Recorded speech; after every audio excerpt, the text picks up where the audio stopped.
Hello, today I am reviewing K-On! K-On! Stands for Kei Ongaku, which stands for light music. Light music is basically pop music. There are 2 seasons for this show.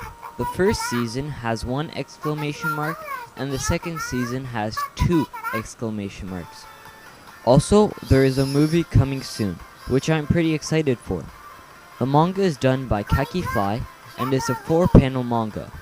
Personally, I'd go for the anime just because it does respect the manga, but it dwells deeper into the scene from the 4 panels. The story is simple, but that's normal, considering that it's a moe.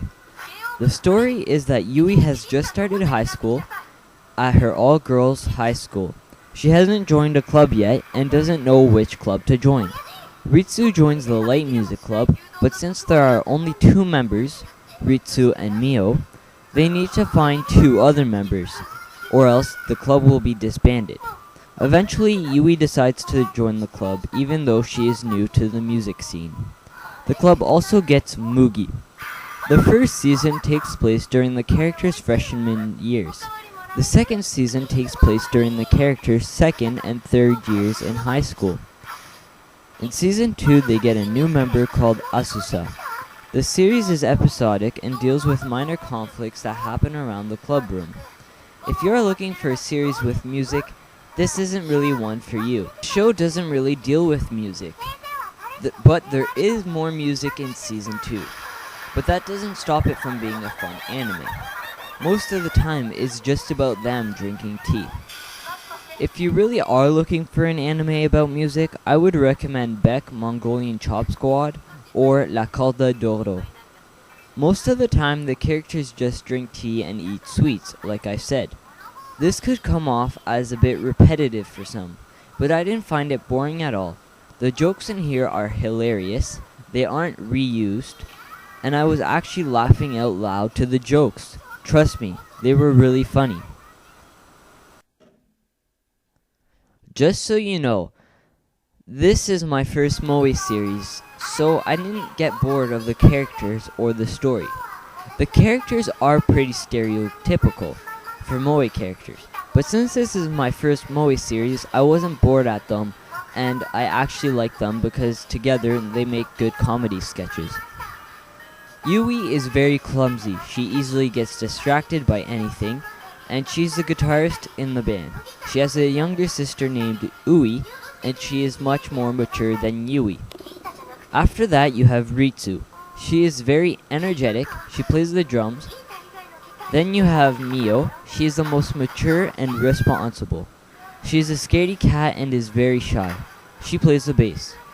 To add to that, there is Mugi. She has a bubbly character, and she is super rich, and she plays the keyboard. In the second season, you get Azusa.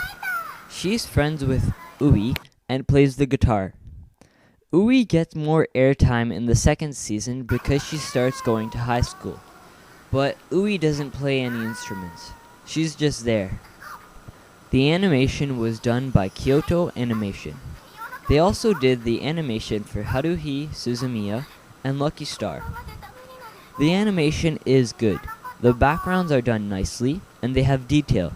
The instruments are very detailed as well, and they are all actually real instruments. And these instruments are actually played by the characters. The finger movements on the instruments are actually drawn really well, and you actually see the characters playing the proper notes. It's not just them with their hand on the guitar and just strumming. No, they're actually moving their fingers. The music is easygoing and fun. It's simple and adds a joyous tone to the background. The opening and endings are good. The songs look like they are actually music videos, and that made the openings cool to watch and listen to. The music, it has a pop sound, but that's what light music is. The voice acting for the English dub is not that good. Well, it's okay. It's just that the girls sound like they are animating a children's TV show, and they don't sound like teenagers at all. But the dub is good when the characters are singing. The songs that are performed are sung in English in the American version and in Japanese in the Japanese version. I personally prefer the Japanese dub. The scenes sound way more funny when it's voice acted by Japanese voice actors. And I thought that the anime was much more enjoyable watching it in Japanese. I give this show an 8 out of 10. The show is really just a series of gags that are hilarious, but it's still very fun to watch. Thank you for watching, and if you enjoyed, please subscribe. Bye.